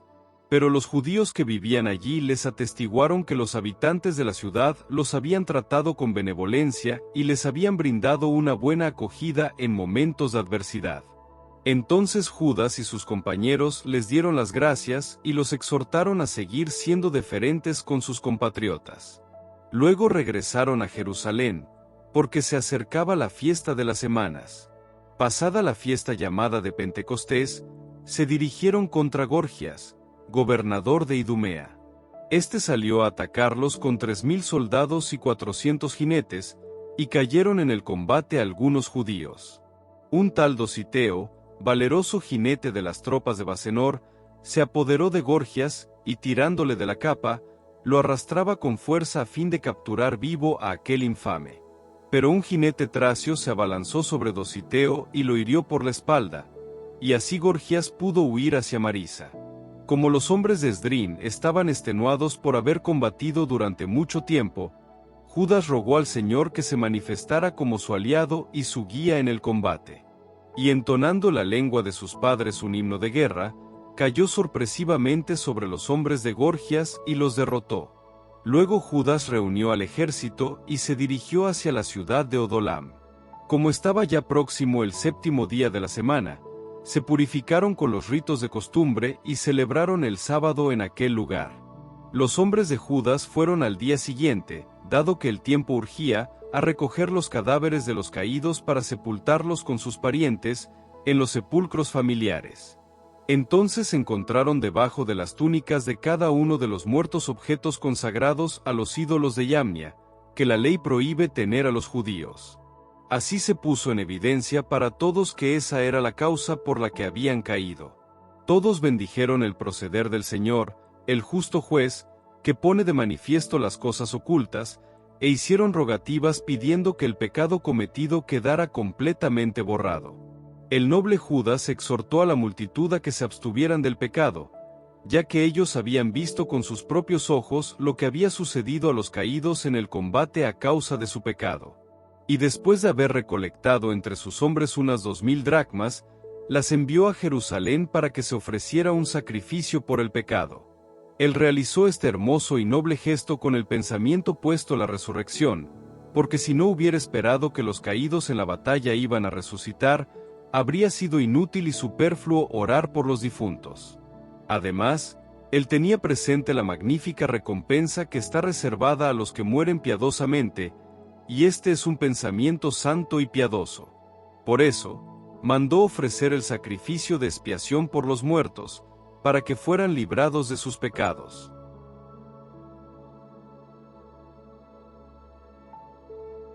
Segundo libro de los Macabeos, capítulo 13.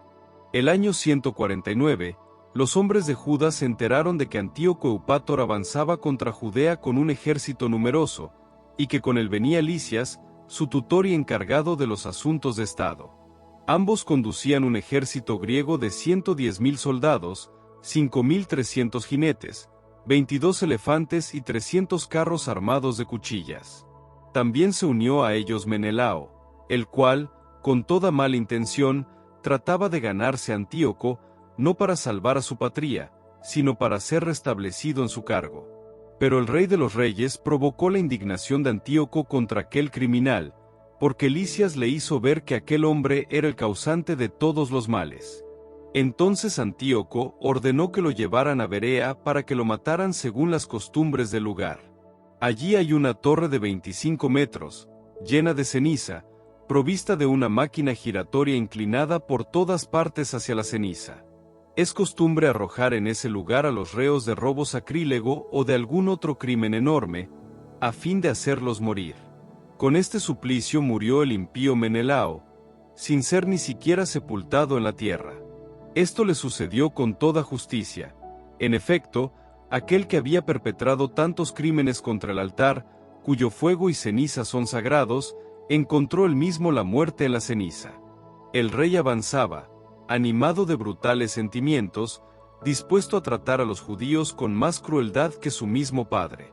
Al enterarse de esto, Judas ordenó a sus tropas que invocaran al Señor día y noche, para que también esa vez, como en otras ocasiones, acudieran a auxilio de los que estaban en peligro de ser despojados de la ley, de la patria y del santuario, y no permitiera que el pueblo, que apenas comenzaba a reanimarse, cayera en manos de paganos blasfemos. Todos unánimemente cumplieron la orden y suplicaron al Señor misericordioso con lamentaciones, ayunos y postraciones, durante 3 días seguidos. Entonces Judas los arengó, animándolos a estar preparados. Después de reunirse en particular con los ancianos, resolvió no esperar que el ejército del rey invadiera Judea y se adueñara de la ciudad, sino ponerse en marcha para decidir la situación con la ayuda de Dios. Judas, dejándolo todo en manos del Creador del universo, exhortó a sus compañeros a luchar valerosamente hasta la muerte por las leyes, el santuario, la ciudad, la patria y las instituciones. Luego acampó en las inmediaciones de Modín, y dando a sus hombres este santo y seña, victoria de Dios, atacó durante la noche con los jóvenes más aguerridos el campamento del rey. Así dio muerte a unos 2000 hombres del ejército y al más grande de los elefantes con su conductor. Finalmente, sembrando el pánico y la confusión en el ejército, se retiraron victoriosos. Al amanecer, ya todo había terminado, gracias a la protección que el Señor había brindado a Judas. El rey, que había sufrido en carne propia la audacia de los judíos, intentó apoderarse de sus fortalezas de manera sistemática. Se acercó a Betsur, plaza fuerte de los judíos, pero fue rechazado, puesto en fuga y vencido. Judas envió a los sitiados todo lo que necesitaban, pero Rodoco, un hombre del ejército judío, revelaba los secretos al enemigo. Por eso fue buscado, detenido y ejecutado. El rey volvió a tratar con los habitantes de Betsur, hizo las paces con ellos y se retiró. Luego atacó a las tropas de Judas, pero fue derrotado. En ese momento supo que Filipo, a quien había dejado en Antioquía al frente del gobierno, se había sublevado. Muy consternado, mandó llamar a los judíos y juró someterse a sus legítimas demandas. Después de esta reconciliación, ofreció un sacrificio, honró al santuario y se mostró generoso con el lugar santo. El rey prestó una buena acogida al Macabeo y dejó a Hegemónidas como gobernador desde Tolemaida hasta la región de los Gerraínos. Luego se trasladó a Tolemaida, pero sus habitantes, descontentos por ese tratado, se indignaron y querían anular lo convenido. Entonces Lisias subió a la tribuna y defendió el asunto lo mejor que pudo. Así los persuadió, logró calmarlos y los dispuso favorablemente. Después partió para Antioquía.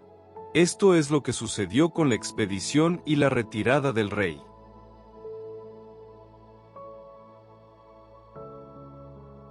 Segundo libro de los Macabeos, capítulo 14. Al cabo de 3 años, Judas y sus hombres recibieron la noticia de que Demetrio, el hijo de Seleuco, había atracado en el puerto de Trípoli con un poderoso ejército y una flota, adueñándose del país y haciendo ejecutar a Antíoco y a su tutor Lisias. Un cierto Álcimo, que antes había sido sumo sacerdote, pero que se había contaminado voluntariamente en el tiempo de la ruptura con el paganismo, comprendiendo que él ya no podía rehabilitarse ni acceder al altar sagrado, fue a ver al rey Demetrio hacia el año 151, y le obsequió una corona de oro y una palma, además de los acostumbrados ramos de olivo del templo. Y aquel día, se contentó con eso. Pero él encontró una ocasión propicia para sus perversos designios, cuando Demetrio lo convocó ante el consejo, y lo consultó acerca de las actitudes y planes de los judíos.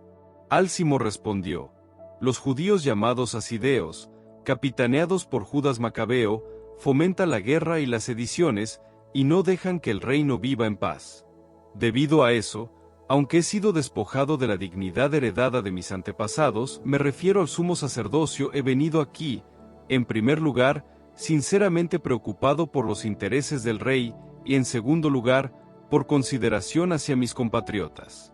A causa de la conducta irreflexiva de los hombres ya mencionados, toda nuestra nación padece no pocos infortunios. Por eso, ya que tú eres el rey, una vez que te informes detalladamente de todo esto, vela por nuestro país y nuestra nación amenazados por todas partes, de acuerdo con los sentimientos humanitarios que demuestras hacia todos. Ciertamente, mientras Judas viva, es imposible que el Estado goce de paz. Apenas Álcimo pronunció estas palabras, los demás amigos del rey que eran hostiles a Judas, se apresuraron a incitar aún más a Demetrio. Este designó inmediatamente Nicanor, que dirigía la tropa de los elefantes, lo nombró gobernador de Judea, y lo envió con la orden de matar a Judas y dispersar a sus partidarios, restableciendo a Álcimo como sumo sacerdote del templo más excelso. Los paganos que habían huido de Judea por temor a Judas, se unieron en masa a Nicanor, pensando que los infortunios y las derrotas de los judíos serían sus propias victorias. Cuando los judíos se enteraron de la expedición de Nicanor y de la invasión de los paganos, se cubrieron de polvo y suplicaron a aquel que había establecido a su pueblo para siempre y nunca dejaba de proteger a su propia herencia en forma bien visible. Bajo la orden de su jefe, partieron inmediatamente de allí y se trabaron en lucha con ellos junto al poblado de Dessau. Simón, el hermano de Judas, había entrado en combate con Nicanor, pero sufrió un ligero revés a causa del ataque sorpresivo de los enemigos. Nicanor, enterado de la audacia de los hombres de Judas y del valor con que defendían a su patria, temió definir la situación de una manera sangrienta. Por eso envió a Posidonio, Teodoto y Matatías para concertar la paz. Después de un detenido examen de la propuesta, el jefe la comunicó a las tropas, y por decisión unánime aceptaron el tratado. Se fijó un día en que los jefes se reunirían a solas en un lugar determinado. Se puso una tarima de cada lado y se prepararon asientos. Judas distribuyó a algunos hombres armados en puntos estratégicos, por si se producía inesperadamente algún ataque a traición por parte de los enemigos. Sin embargo, la entrevista se realizó normalmente. Nicanor vivía en Jerusalén sin molestar a nadie. Incluso, licenció a las tropas que se le habían incorporado en masa. Se veía constantemente con Judas y sentía por él un sincero aprecio. Le aconsejó que se casara y que tuviera hijos. Judas se casó y vivió tranquilamente, disfrutando de la vida. Cuando Álcimo vio la comprensión que reinaba entre ellos, consiguió una copia del pacto celebrado y se presentó ante Demetrio, diciéndole que Nicanor abrigaba sentimientos contrarios a los intereses del Estado, ya que había nombrado lugarteniente suyo a Judas, el rival de su reino. El rey se puso fuera de sí, y excitado por las calumnias de ese miserable, escribió a Nicanor, manifestándole su disgusto por el acuerdo y ordenándole que le mandara inmediatamente preso a Antioquía al Macabeo. Cuando Nicanor recibió la noticia, quedó desconcertado, porque le indignaba romper el acuerdo sin que aquel hombre hubiera cometido ninguna injusticia.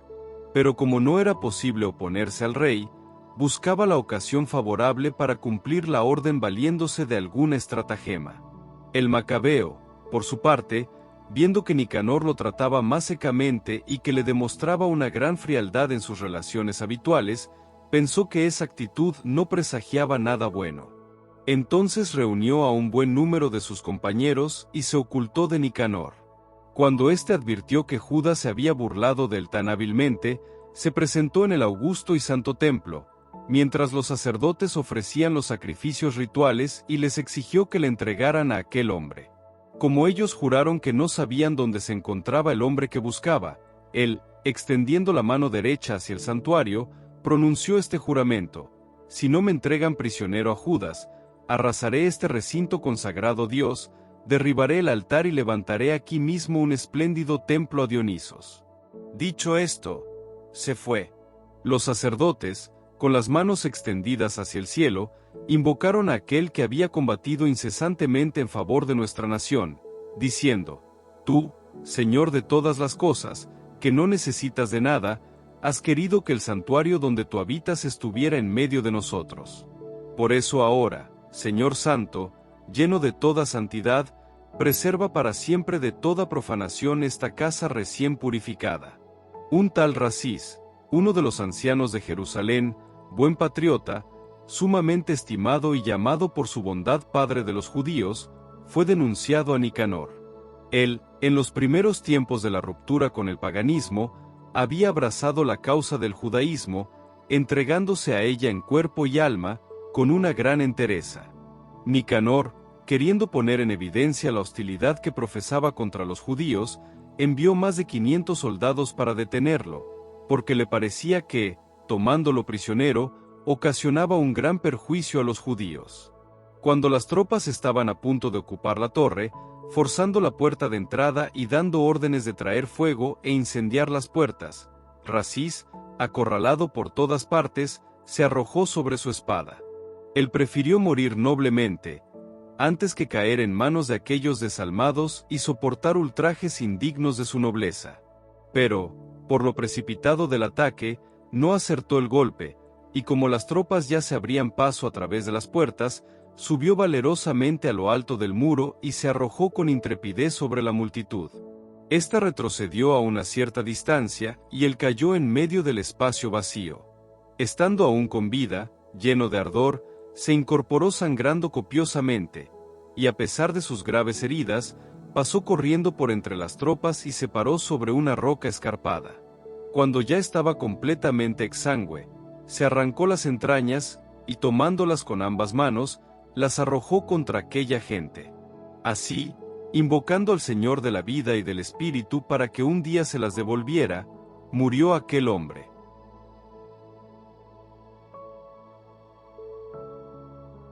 Segundo libro de los Macabeos, capítulo 15.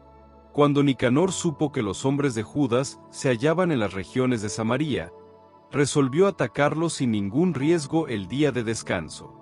Los judíos que iban con él por la fuerza, le dijeron: no los mates tan despiadada y cruelmente.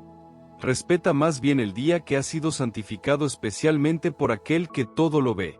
El muy perverso preguntó si había en el cielo un soberano que hubiera ordenado celebrar el día sábado. Ellos le respondieron: el mismo Señor que vive en el cielo es el soberano que ha mandado observar el séptimo día.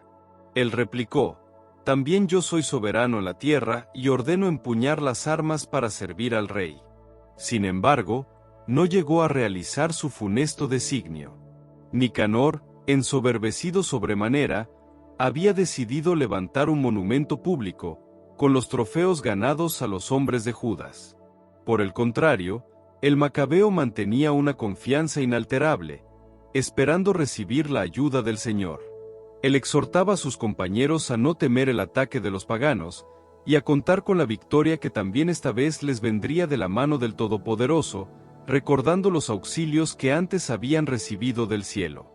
También los alentaba, por medio de la ley y los profetas, recordándoles los combates que habían sostenido exitosamente, y así reavivó su coraje. Y al mismo tiempo que les infundía valor, los estimulaba mostrándoles la deslealtad de los paganos y cómo violaban sus juramentos. De esa manera, armó a cada uno de ellos, no tanto con la seguridad que dan los escudos y las lanzas, cuanto con la confianza que infunden las palabras de aliento. Además les expuso un sueño totalmente fidedigno, que los alegró a todos. Él había visto lo siguiente: Onías, el que había sido sumo sacerdote, hombre cabal, de trato modesto, de carácter afable, de hablar mesurado, ejercitado desde niño en todas las prácticas virtuosas, oraba con los brazos extendidos por toda la comunidad de los judíos. Luego apareció también un personaje que se destacaba por sus cabellos blancos y su prestancia, revestido de una dignidad soberana y majestuosa. Entonces Onías tomó la palabra y dijo: este es Jeremías, el profeta de Dios, que ama a sus hermanos, y ora sin cesar por su pueblo y por la ciudad santa. Después Jeremías extendió su mano derecha y entregó a Judas una espada de oro, diciendo mientras se la daba: recibe esta espada santa como un don de Dios, con ella destruirás a tus enemigos. Reconfortados con estas bellísimas palabras de Judas, capaces de llevar al heroísmo y de robustecer los corazones juveniles, todos decidieron no quedarse a la defensiva, sino lanzarse valerosamente a la ofensiva, y decidir la situación luchando con la mayor valentía, porque estaban en peligro la ciudad, las instituciones sagradas y el santuario. El cuidado de las mujeres y los niños, de sus hermanos y parientes, pasaba a segundo plano. Lo primero y principal era el templo consagrado. Y no era menor la angustia de los que habían quedado la ciudad, preocupados como estaban por el combate que se iba a librar en campo abierto. Todos aguardaban el desenlace inminente. Los enemigos ya se habían concentrado y el ejército se había alineado en orden de batalla. Los elefantes estaban situados en lugares estratégicos y la caballería se había ubicado en los flancos. Entonces el macabeo, al ver las tropas que tenía delante, la variedad de las armas con que estaban equipadas y la ferocidad de los elefantes, extendió las manos hacia el cielo e invocó al Señor que hace prodigios, porque sabía muy bien que no es por medio de las armas, sino de la manera como lo decide, que otorga la victoria a los que la merecen. Él hizo su invocación con estas palabras: Tú, gran Señor, enviaste a tu ángel a Ezequías, rey de Judá, y él exterminó a 185,000 hombres del ejército de Sennacherib. Envía también ahora, soberano del cielo, un ángel protector delante de nosotros para sembrar el pánico y el terror. Que por la fuerza de tu brazo queden aterrados los que avanzan blasfemando contra tu pueblo santo. Así terminó su oración. Mientras las tropas de Nicanor avanzaban al son de trompetas y cantos de guerra, los hombres de Judas se enfrentaron con sus enemigos entre invocaciones y plegarias. Ellos luchaban con sus manos, y con el corazón oraban a Dios. Así abatieron a no menos de 35,000 hombres, y se regocijaron por la visible intervención de Dios. Cuando volvían gozosos del combate, reconocieron a Nicanor, tendido en tierra con su armadura. Entre gritos y clamores, bendecían al Señor en la lengua de sus padres. Después, el que se había entregado por entero, en cuerpo y alma, combatiendo en primera línea por sus compatriotas, el que había conservado hacia ellos el afecto de su juventud, mandó cortar la cabeza y un brazo entero de Nicanor, y ordenó que los llevaran a Jerusalén. Al llegar allí, convocó a sus compatriotas y a los sacerdotes, se puso delante del altar y mandó buscar a los de la ciudadela. Entonces les mostró la cabeza del malvado Nicanor y el brazo que aquel blasfemo, en un arrebato de soberbia, había levantado contra la santa casa del Todopoderoso.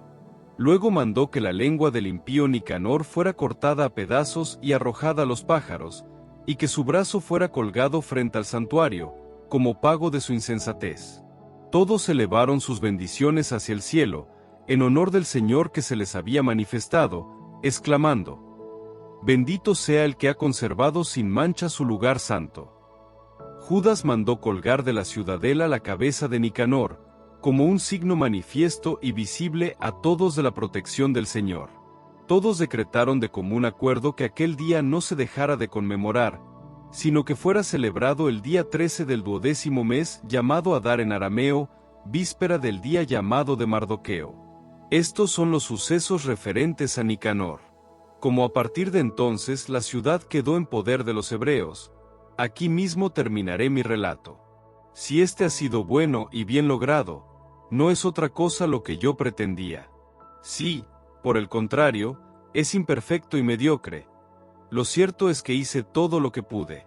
Porque así como beber solamente vino o solamente agua es perjudicial, y en cambio, el vino mezclado con agua es agradable y produce un placer especial, de la misma manera la disposición armoniosa del relato agrada a los oídos de los que leen la obra.